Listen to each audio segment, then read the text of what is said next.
ঠিক যখন থেকে নিজের সংসারটাকে অক্লান্ত পরিশ্রমের দ্বারা ঠিকঠাক সাজিয়ে গুছিয়ে রাখতে পারছি, ঠিক তখন থেকেই কিন্তু আমি আমার সংসারের পিছনেই মানসিক শান্তি খুঁজে পেয়েছি। তো চলো আজকের ভিডিওটা না হয় এখান থেকে স্টার্ট করছি। আই হোপ আজকের ভিডিওটাও তোমাদের প্রত্যেকের খুবই ভালো লাগবে। তো hello everyone, welcome back to my channel. আশা করছি সকলেই খুব ভালো আছো। বীরভূম জেলার ছোট্ট একটা শহর থেকে আমি সুধা আবারও চলে এসেছি নতুন দিনের নতুন আরো একটা ব্লগ নিয়ে। দিনটা হচ্ছে বৃহস্পতিবার, সকাল টাইমে এই যে দেখতেই পাচ্ছ বিছানাটা একটু পরিপাটি করে নিচ্ছি। আর বিছানায় কি বলতো বন্ধুরা, আমি দেখতেই পাও যে সেইভাবে কিন্তু আমার খাট বিছানা সেইভাবে বা আলমারি কোনো কিছু সেই রকম নেই।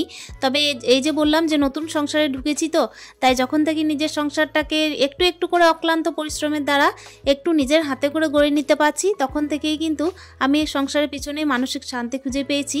আমার হয়তো এই যে বড় বড় ফার্নিচার কিছু নেই, তবে যেটুকু আছে সেইটুকুর দ্বারাই কিন্তু আমি একটু একটু করে সংসারটাকে গড়ে নেওয়ার চেষ্টা করছি।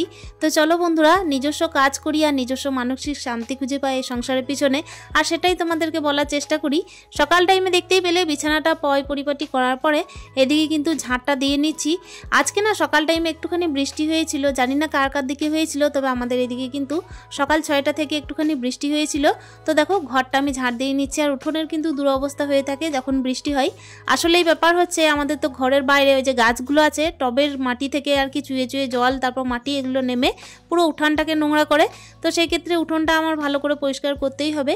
আর আজকে যেহেতু বৃহস্পতিবার, মানে বুঝতেই পারছো বৃহস্পতিবার মানে তো প্রত্যেকটা বাঙালি ঘরে ঘরে এতটাই তাড়াহুড়ো। শুধুমাত্র বাঙালি নয়, প্রত্যেকটা পরিবারেই আমার মনে হয় বৃহস্পতিবার বললে মানে প্রচণ্ড পরিমাণে তাড়াহুড়ো। আর এই যে দেখতেই পাচ্ছ যে সব হাউসওয়াইফরা মানে যা যা করে অভ্যস্ত তাই কিন্তু করেই থাকবে। সকালবেলায় কিন্তু যে সমস্ত কাজগুলো থাকে সেগুলো সেরে একেবারে আশিবাসি কাজ সারার পরে স্নানটা সেরে নিয়েছি। আর আমার না যেদিনই ভাবি যে স্নান করবো না, আজকে এই কাজটা করে নিই, সেদিন কিন্তু মনটা একেবারে ভালো লাগে না। আসলে কি বলতো, ওই যে বললাম মানসিক শান্তি যদি খুঁজে পাই তো সংসারের প্রত্যেকটা হিরে থেকে জিরে কাজের মধ্যেই খুঁজে পাই। তা নাহলে কি বলতো, আমি যদি এইভাবে বসে থাকি স্নান না করি, তাহলে যেদিন আমি স্নান করতে পারি না সেদিন কিন্তু একটুখানি মানসিক যেন বিকৃতি আরম্ভ হয়ে যায়, মনে হয় আমি আজকে স্নান করিনি। আসলেই প্রত্যেকটা মানুষই হচ্ছে অভ্যাসের দাস। আর ওই কারণেই দেখো যাই করি না কারো মানসিক শান্তিটা খুঁজে পাই তো এই সংসারের পিছনে, সেই কারণেই কিন্তু সকালে স্নান করে যখন পুজোটা দিই, সত্যি কথা বলতেই একটা অন্য রকমের ফিলিংস হয়, অন্য রকমের একটা পজিটিভিটি কাজ করে। আর এই সংসারের প্রতি কিন্তু কাজ করতে আরও একাগ্রতা বাড়ে। তো চলো বন্ধুরা, এইদিকে দেখতেই পাচ্ছ একটা শশা কাটছি। আমি না 500 মতো শশা এনেছিলাম বাইরে থেকে, তো দেখতে খুবই ভালো ছিল শশাগুলো, দেশি শশা ছিল যদিও বা। তো দেখছি ভেতরটা যেই কাটছি তখন দেখলাম আমার 3টে মতো শশা একদম খারাপ গেছে। মানে 500 শশা ধরেছিল, ওই 6টা মতো হবে। এই 3টে শশার মধ্যে কেন জানি না বাইরেরটা এত সুন্দর, তার মধ্যে ভেতরটা কি রকম ভাবে যেন একটা পচা না পোকা কেমন ধরনেরই যেন একটা ছিল, মানে ওটা নেওয়াই যাবে না। আর এই যে 3টে শশা তার মধ্যে কিন্তু একটা কেটে নিলাম, ভগবানের সেবা দিয়ে নিচ্ছি। বৃহস্পতিবার মানেই হচ্ছে ঘরে ঘরে কিন্তু একটুখানি মানে তাড়াহুড়োর বিষয়। আর যখন কিনা একা ঘরে তারপর ছেলেকে সামলে তারপর ঘর সামলে ছেলে স্কুল সমস্ত কিছু রেডি করতে হয়, তখন কিন্তু তাড়াহুড়োটা একটুখানি বেশি হয়ে যায় বলতে পারো। আজকে সকাল টাইমে ছেলের কম্পিউটার ছিল কিন্তু বৃষ্টি পড়ছিল, আর ছেলের লেগেছে প্রচণ্ড পরিমাণে ঠান্ডা, সেই কারণে আমি কোনোভাবে ওকে আজকে কম্পিউটারে পাঠালাম না। আসলে কাশি হচ্ছে সারা রাত ভর, আর স্কুলটা কামাই করছি না, সেই কারণেই কিন্তু আমার ডাক্তারও দেখানো হচ্ছে না, ডাক্তারটা দেখাতে হবে। তো চলো এই সমস্ত কথা বলতে বলতে আমার পুজোটা মোটামুটি দেওয়া চলছে। আর এই যে দেখতেই পাচ্ছ ভগবানের আরতি করছি, ভগবানের কিন্তু আমি সেবা দিয়ে নিচ্ছি। মানে বিষয় হচ্ছে যে আমি প্রথমে আর কি ফুল জল দিই, তারপর হচ্ছে আমি ঠাকুরের আর কি ফল দিই বা যে কোনো রকমের ভোগ দিই। এদিকে পুজো হয়ে যাওয়া মানে ব্যাপার হচ্ছে সংসারের অর্ধেকটা কাজ হয়ে যাওয়া, সংসারের অর্ধেক মানসিক শান্তি এখানেই পাওয়া যায়। তো তারপর দেখো এই যে রান্নাঘরে অর্ধেকটা কাজ। আর এই পুজো আর রান্নাঘর এই দুটো জিনিস হচ্ছে মানে এই দুটো জায়গা হচ্ছে কিন্তু মেয়েদের, প্রত্যেকটা হাউসওয়াইফের কথা বলছি, হাউসওয়াইফের ক্ষেত্রেই বিবাহিত জীবনের পর বিশেষ করে মানসিক শান্তি খুঁজে পাওয়ার একটা বিশেষ জায়গা। তো দেখো এই যে পুজোটা দেওয়ার পর একেবারে রান্নাঘরে যেটা করছি সেটা হচ্ছে বাঁধাকপির পকোড়া করছি। মানে আগের দিনে বাঁধাকপি কিন্তু কাটা ছিল, ওইটাই আর কি পকোড়া করে নিচ্ছি। একটুখানি আলু পোস্ত করেছি আর তার সঙ্গে ডাল। তো ডালটা এখনো আমার ফোড়ন দেওয়া হয়নি, আর এদিকে কিন্তু ভাতটা অলরেডি নামিয়ে ফেলেছি। তো এই কথা বলতে বলতে কিন্তু আমি আর একটা কথা বলে রাখি, ছেলের জন্য আমার টিফিন রেডি করা হয়ে গেছে। সংসারে কাজের মধ্য দিয়ে কিন্তু একটুখানি ব্যস্ত থাকি, সকাল টাইমটা এতটাই ব্যস্ত থাকি, যারা কিনা একা সংসারের সমস্ত দায়িত্ব নিজের কাঁধে তুলে নিয়েছে তারা ঠিক বুঝতে পারবে যে সকালটা তাদের কতটা ব্যস্ততার মধ্য দিয়ে কাটে। আর এই যে এখন পকোড়াগুলো করছি, অনেকেই হয়তো বলবে যে ডুবো তেলে কেন ভাজছি না। আসলে কি বলতো, আমি একটা দিনের তেল কখনো দ্বিতীয় দিনে ইউজ করি না, কোন কোনো অংশেই করি না, মানে কোনোভাবেই করি না।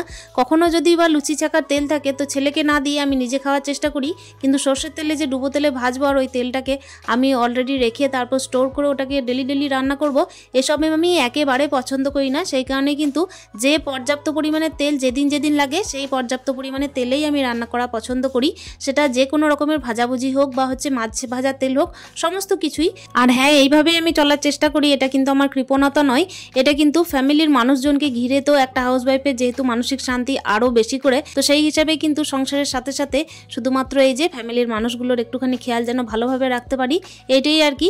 আর ফ্যামিলির মানুষদের শরীর ভালো মানেই হচ্ছে একটা হাউসওয়াইফের মন ভালো, তাই না? তো চলো, এই বক বক করতে করতে কিন্তু রান্নাটাও হয়ে গেল। এদিকে মাছের ঝোলটা করে নিলাম। মাছের ঝোল বলতে একটু টমেটো দিয়ে আগের দিনের মশলাটা করা ছিল ফ্রিজের মধ্যে, তো এই যে মশলা দিয়ে কিন্তু আমি অলরেডি মাছের ঝোলটা টমেটো দিয়ে গ্রেভি করে নামিয়ে দিয়েছি। আর ওই যে বললাম যে ছেলের জন্য তো যা করেছিলাম সেটা তো অলরেডি বলেই দিলাম, একটু পোস্ত, ডাল, বড়া ভাজা আর এই যে মাছের ঝোল, আর ছেলের জন্য ডিমের অমলেট। এই হচ্ছে আমার প্রত্যেক দিনের ব্যস্ততম রুটিনের একটা মেনু। তো চলো বন্ধুরা, এরপর কিন্তু রান্নাঘরের আমার একটু পরিপাটি করতে হবে। তার আগে দেখো, আগের দিনের তো সবজি আমি গুছিয়ে রেখেছিলাম, তোমরা দেখেইছিলে যে মা কিন্তু 50 টাকায় অনেক হাট এনেছিল, মানে হাটে থেকে অনেক সবজি এনেছিল। আর আজকে কিন্তু অলরেডি আবার মা নিয়ে এসেছে, বৃহস্পতিবারের কিন্তু একটা হাট বসে, তো সেই হাটে থেকে মা টুকিটাকি আর কি সবজি নিয়ে এসেছিলেন। তো আমাকে কিন্তু অল্প কিছু দিয়ে গেছেন, দেখতেই পাচ্ছ। তো আমি যে কখন খাবো আদৌ তার কিন্তু কোনো হিসেব নেই, কেন কি সকাল টাইমে ছেলে যে স্কুল চলে যায়, তারপর তো আর ওই টুকটুক করে রান্না আমি করতে থাকবো, এরকমের কোনো চিন্তায় আমার কাজ করে না।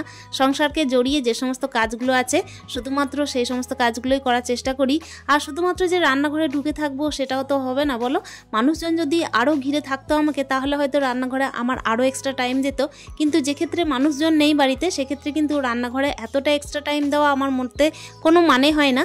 তো চলো কি করব, এগুলোকে কিন্তু ফ্রিজের মধ্যে রেখে দিই স্টোর করে। যেদিন খাওয়া হবে ওই দুটো করে সবজি আর কি খাওয়া হবে। একা সংসারে কতটাই বা সবজি খাওয়া যায়। এই কথা বলতে বলতে আমার কিন্তু দেখো রান্নাঘরের সমস্ত কাজ হয়ে গেল। ফ্রিজের মধ্যে সবজিগুলো ভরে নিয়েছি, আর এখন কিন্তু রান্নাঘরটা টুকটুক করে পরিষ্কার করে নেব। যে সময় একা ঘরে আমি কাজগুলো করি না, সেই সময় কিন্তু নানা রকমের পাখিদের কিচিরমিচির শোনা যায়, তোমরা হয়তো শুনতে পাবে। কি বলতো বন্ধুরা, জানলা দিয়ে না নানা রকমের পাখি আসে। তারপর ব্যাপার হচ্ছে আমাদের বাড়ির এই যে পশ্চিম দিকে একটা নিম গাছ আছে, সেখানে প্রচুর পরিমাণের পাখি, শালিক পাখি, চড়ুই পাখি, এগুলো কিন্তু আসতে থাকে। ইদানিং তো হচ্ছে কি পাখিদের কিন্তু কলরব শুনতেই পাওয়া যায় না, কিন্তু আমাদের বাড়ির চারিপাশে যেহেতু গাছ আছে সেহেতু কিন্তু একটা মানসিক শান্তি পাই আমি এই জায়গায়। তো চলো, এই যে দেখতেই পাচ্ছ রান্নাঘরটা আমি ভালোভাবে পরিষ্কার করে নিচ্ছি। যে সমস্ত রান্নাবান্নার জিনিস ছিল সেগুলোকে আমি ফ্রিজের মধ্যে দিয়ে দিয়েছি। আমার খাওয়া দাওয়া কিন্তু অলরেডি হয়ে গেছে। এর মাঝে আমি কিন্তু খুব দেরি করে যে খাওয়া দাওয়া করি তা করি না, যেই একটার কাটা আর কি পার হয় সেই টাইমে আমি খাওয়া দাওয়া সেরে ফেলি। আর এর মাঝে ওই 3 ঘন্টা টাইম পাই, মোটামুটি 3 ঘন্টাই বলতে পারো। মানে ব্যাপার হচ্ছে ওই 2 থেকে শুরু করে একেবারে ওই 5টা পর্যন্ত। এর মাঝে কি করি, ঘরটাকে একটু টুকটুক করে পরিষ্কার করতে থাকি, ঝাঁট দিতে থাকি, এই যে ছাদে কাপড় আছে এগুলো তুলতে থাকি, রান্নাঘরটা পরিষ্কার করি, তারপর হচ্ছে বিছানাটা আরও একটু ক্লিয়ার করে নিই, যে সমস্ত জামা কাপড়গুলো ভাঁজ করা থাকে সেগুলো করে নিই। এই সমস্ত কাজ করতে করতে আমার ছেলের কিন্তু ঘড়ির কাটায় যখন ওই 5টা 10-15 বাজে সেই টাইমে আসার সময় হয়ে যায়। আর হ্যাঁ, আর একটা যেটা মুখ্য কাজ এই টাইমে যেটা আমার হয়ে গেছে সেটা হচ্ছে এডিটিং করা। ওই দুপুর টাইমে এডিটিং করে তারপর কিন্তু কাজটা এগিয়ে রাখি। তো চলো বন্ধুরা, এই করতে করতে দেখো রান্নাঘরটা পরিষ্কার হয়ে গেল। আর প্রত্যেকটা মেয়ের জীবনে কিন্তু দেখবে রান্নাঘরের ভূমিকা যেহেতু অনেকটাই বেশি, সেহেতু কিন্তু রান্নাঘরে ঢোকার টাইমে যদি একটুখানি পরিষ্কার না থাকে তাহলে দেখবে মানসিক শান্তিটা পাওয়া যায় না দ্বিতীয় দিনে রান্না করার জন্য। আজকের মতো তো দিনের টাইমে রান্নাটা হয়ে গেল, তবে সন্ধ্যে থেকে কিন্তু আবারও ওই চা, জল গরম, দুধ গরম, রান্নাবান্না সমস্ত কিছুই চলতে থাকবে। আর এখন দেখো একেবারে যখন ঘড়ির কাটায় বাজে ওই প্রায় ওই 2:30 থেকে 3টে, সেই টাইমে কিন্তু আমি একেবারে ছাদে চলে এসেছি। একটা বিবাহিত নারীর জীবনে কিন্তু ঘরের প্রত্যেকটা জিনিসের প্রতি একটা আলাদা মায়া, একটা আলাদা মানসিক শান্তি। সেই কারণেই দেখো ঘরে যে কোনো কাজ হোক না কেন এর মধ্যে থেকে আমাকে কিন্তু একটা অন্য রকমের মায়াটান খুঁজে বের করতে হয়। এই যে দেখতেই পাচ্ছ ছাদের মধ্যে চলে এসেছিলাম সেই কাজগুলোকে দেখার জন্য। তো এটা দেখে কিন্তু আবারও মিস্ত্রিদেরকে নানা রকমের ডাইরেকশন বা হচ্ছে নানা রকমের আলাপ আলোচনা করার পরে একদম নিচে চলে এসেছি। একেবারে ওদেরকে পেমেন্ট করে দেওয়ার পরে এই যে দেখো ছেলেকে এবার দুধ গরম দিয়েছি। দুধ গরম করে কিন্তু আমি নিজের জন্য চা নিয়েছিলাম, তো চাটা একটু খেলাম।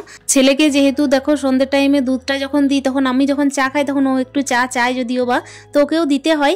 আর এই যে দেখতেই পাচ্ছ তারপর আমি চলে এসেছি চা খাওয়া বাসনগুলোকে ধুতে। আর এই যে তারপর আমাকে দৌড়ে যেতে হবে ছেলেকে পড়াশোনা করানোর জন্য। প্রত্যেকটা হাউসওয়াইফের জীবনে যখন সে মা হয়ে যায় তখন কিন্তু তার মানসিক মানসিক শান্তিটা তার ছেলেকে ঘিরেও থাকে, সংসারকে ঘিরেও থাকে। তবে হ্যাঁ, ছেলের ভবিষ্যতের জন্য কিন্তু একটুখানি চিন্তা করে আমার এই সন্ধ্যের টাইমটা একেবারে আমি বুকিং হয়ে যাই ছেলের জন্য।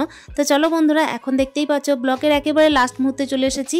বর্তমানে আমার মানসিক শান্তিই হচ্ছে আমার সংসার, আর এই সংসারকে ঘিরে যে সমস্ত কাজগুলো আমার বন্ধুদের সাথে শেয়ার করলাম, আশা করছি সেই সমস্ত কাজ তোমাদের অবশ্যই ভালো লেগেছে।